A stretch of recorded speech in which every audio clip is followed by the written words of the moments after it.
Go very close at the line. Giovanni Ray is able to get in. Matt Baranowski, we have to get our third place rider, though. That's going to be in our final event. It was interesting that one, Jason. I don't know if we could see almost the stop there at the finish. A rider down low, a rider in the middle, and a rider high on the track. Sometimes we don't get to see that here where there's that much of a spread between the three slots. That's right. 3 high coming into the finish line there. I'm glad I'm not an official trying to pick out the winner, but they have photo finish here, so that's good. They'll probably take a look at that and just make sure that they have all the right guys in the final event. And also, we'll get set up for the next repechage. And we want to wish our friend Marty Notstein here tonight. It's cycling tonight, probably cycling tomorrow night. Then Marty has a little golf coming his way on Monday. The Andre Reed, the great wide receiver from the Buffalo Bills, is here. We take a look at that finish. Look at that, 3 riders high, all coming within a wheel's width of each other, I think there. That's going to be a great event with Andre Reed back in the Valley. Should be destined for the Pro Football Hall of Fame. I don't know when they're going to get that straightened out, but Marty will be there. And several other, Eric Dickerson and some other NFL players, a couple NHL players, some NBA coming in for Andre Reed. A great event that they're looking to turn into an annual event. It's going to be over at Lehigh Country Club. We wish all of them well and also hope for some good weather. Maybe a little cooler, although it looks like it's going to be a hot and humid one tomorrow, Sunday, and Monday. But good luck to all those players. Enjoy yourselves and safe travels for those guys coming in and out of the Lehigh Valley. And you can see some of that action on Sports Scene here on 2 Sports. That is 6 and 9:30 weeknights, Monday through Friday. Our friend who is trackside, Kristen Mayer, works a lot of Sports Scene pieces. So take a look for some cycling and a little golf this week as we head into also football season. Of course, the Iron Pigs are back home for an 8-game homestand. You can catch Steve Degler and Mike Zambelli calling the action over at Coca-Cola Park here on 2 Sports. If you're watching this on Saturday afternoon, the game to follow over at Coca-Cola Park. Iron Pigs on a little bit of a winning streak now. Augurs well for the Philadelphia Phils. And of course, congratulations to Greg Gross, moved up to the hitting instructor for the Phillies recently. And Jim, I should correct myself here. These riders, they still have to go through a semifinal. We're going to have 15 riders total going through the semifinal before we have the final event of the night.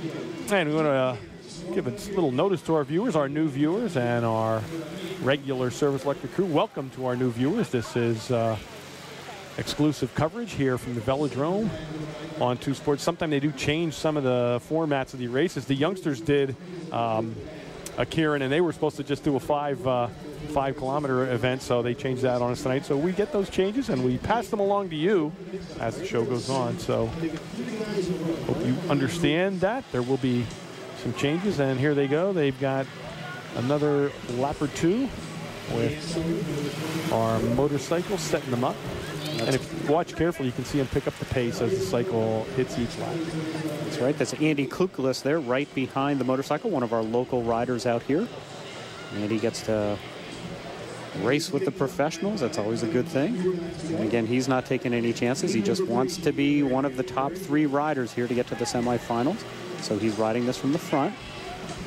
And there you see the cycle picks up the pace a little bit now as we head into our last lap with the cycle, and then the cyclists will take off on their own and they'll do the last 2 laps with no pace car per se. Here they come as they head into turn 3 and 4 as they jockey for position. Nobody wants to get caught down in the middle of the pack.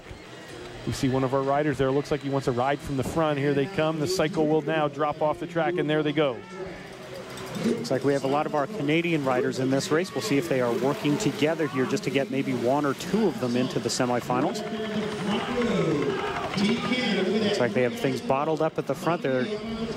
Canadians all keeping everybody back. Here they go. It's the last lap. 3 of the riders going to move on to a semifinal.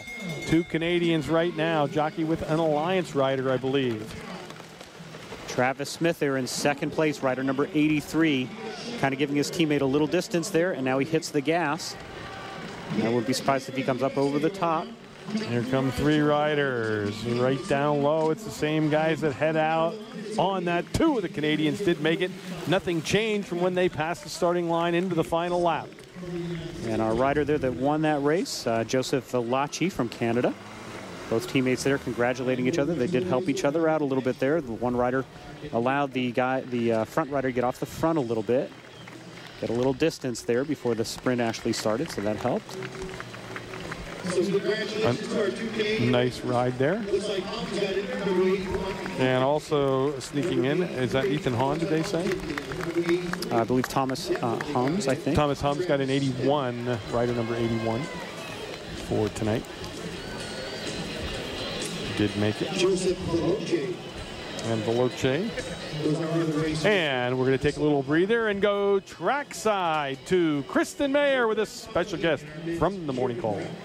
Thanks, guys. Yes, I am here with Gary Blackus, who has been on this beat here at the Velodrome for a very long time. Talk about your history writing about the activities going on out here. Well, the first year I came on board here was 1994, and then director Pat McDonough said it was like kismet because we had Marty Nostine win 2 world titles.